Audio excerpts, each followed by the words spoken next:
Okay, hello Cloud Gurus and welcome to this lecture. In this lecture, we're going to look at how we can share S3 buckets across accounts. Now, this is mostly a theoretical lecture, but we will have a lab where we can show you how to enable access to S3 from one AWS account to another.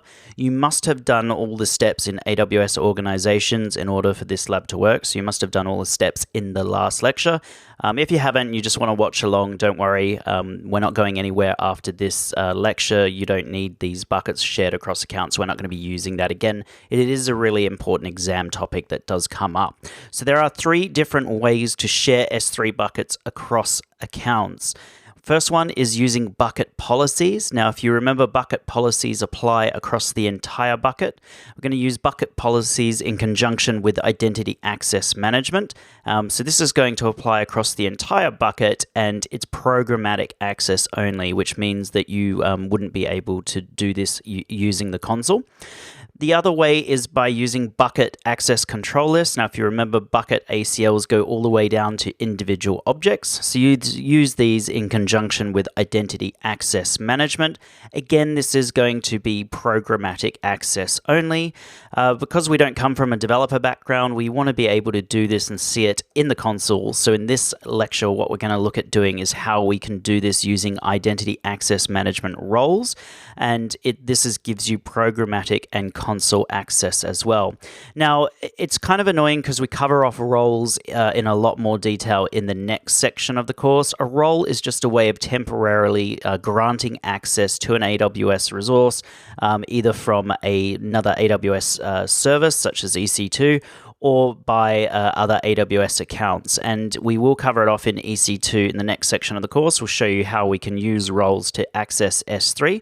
But in this one, what we're going to do is create an IAM role that will allow us to access an S3 bucket in another AWS account. This is a lab, and you will need to log into the AWS console. Okay, so I've logged into the AWS console. This is a Cloud Guru account A. If I go over to my organization, I'll be able to see that this is the root account. So you can see it here. It's got the little star, the master account. Now, the account I want to add is this one here. I've blurred out the account IDs, but that's what I'm going to go ahead and add. So I'm going to go over to my services, and what I want to do is go down to Identity Access Management. What we're going to do is create our first role. So we click on role, let's hit create role. And here we've got different types of trusted entities. So an AWS service, so we could give this role to an EC2 instance, for example. We're not going to do that. We're going to give it to another AWS account. So let's click up there. And I want you to paste in the account number of your other account in here, and then go ahead and hit next. And then what we want to do is create a role, and we're going to attach some policies to this role. So this is what gives us our access. So I'm going to type in S3, and I want to give S3 full access to this role. And that's it. I don't want them to be able to use any other services such as EC2, etc. So next I'm going to add my tags. I'm just going to leave that as blank, and I'm going to give my role a name, and we'll call it S3, and then we'll call it cross-account access, something like that. And then I'm going to go ahead and hit create role. So that has now created my role. I can see it in here. And you'll be able to notice here it says, give this link to users who can switch roles in the console. So I want you to copy that and put that into Notepad or put it somewhere safe, because you will need this link a little bit later on. Once you've done that, all you need to do is go ahead and sign out, and we're going to sign in to our other AWS account. So I'm signing into my other AWS account now. I've entered in my username and password. You can see it's a Cloud Guru account B. And now what I want to do is go over to services, and I want to go down to security, identity, and compliance. I'm going to go down to IAM. So I'm in IAM, and I want to go over to users, and we're going to add a user. And we need to do this because you can't do this using the root account. So I'm going to call this username Ryan Cronenberg. And I'm going to give myself management console access. So we're in the management console. I'm not going to do programmatic access. We're going to cover that off in the next section of the course. I'm going to give myself a custom password. So just enter it in here. And then I'm not going to do a password reset.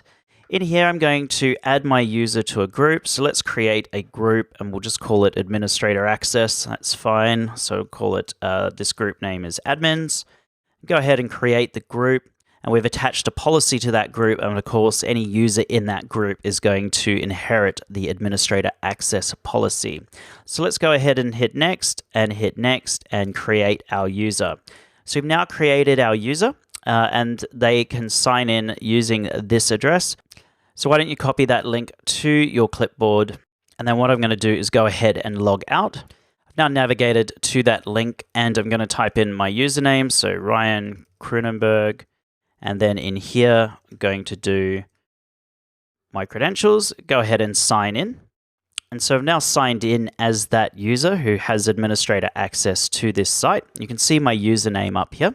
Now, if you have a look, we've actually got a new button. It says switch role. We can now click the switch role button.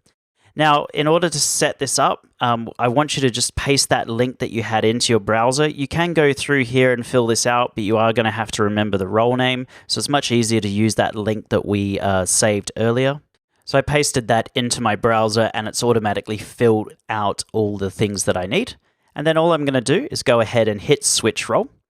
And I'll now be logged in to the other account. You can see up here S3 cross account access and then the account number. Now, if I go ahead and let's say I want to go into billing, I want to see how much this account is getting billed. Well, I won't have permissions for that. It says you need permissions. The only permissions that we gave to this role is to S3. So if I go over to services and go over to S3, I should be able to view all the buckets in there. There's no buckets in there right now, but I can go ahead and create a bucket. I'm just going to give it a random name and hit create. And then that bucket will then be created because I've got a S3 administrator access. So you can see I've been able to create that bucket. I won't be able to access any other AWS service though, because my permissions are literally just locked down to S3. So here I am in EC2, can't even see how many running instances there are, etc., etc. I could go ahead and try and launch an instance, but I'm not going to be able to do that simply because I don't have the permissions. The only thing I've got is the permissions to, and there you go, you can see an error code describing your selected AMI.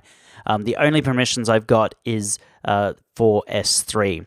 So it's pretty simple. That's how you set it up. Let's go over to my exam tips. So going into the exam, you're going to be asked what the 3 different ways are to share S3 buckets across accounts. So you can use bucket policies with identity access management, and bucket policies always applies across the entire bucket. You can't lock down individual objects, and this is programmatic access only. You can use bucket ACLs and identity access management. Again, bucket ACLs go down to the individual objects, but it is programmatic access only. And if you need console access, you do exactly what we just did. We go into the master account, we create a cross-account IAM role.